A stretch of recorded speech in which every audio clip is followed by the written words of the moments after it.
John Gottman, and his work is really good if you're interested in reading more about marriage. He talks about repair gestures, and his concept, and it's a step that's easy to remember, is turn towards rather than away. So as we go throughout the day, we have so many opportunities to turn towards our partner rather than away. And I interviewed a couple where they lived in a trailer, and the child had a lot of violent behaviors. But when they would get into an argument, it's a version of turn towards. Um, they'd sit next to each other side by side. That's really turning towards. But let's say you're angry with your spouse. There's no right. You could argue from across the room, or you could go sit next to them, and it changes it up. It breaks the tension. There's a concept in 12-step programs about do the next right thing.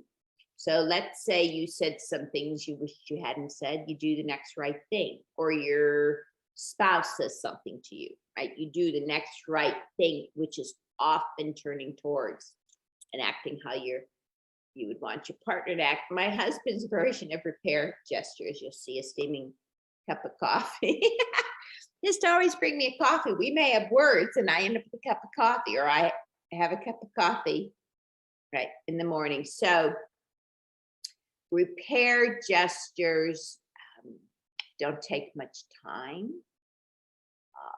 And it's a way of changing that dance when things have gone a bit sour. Next slide, please.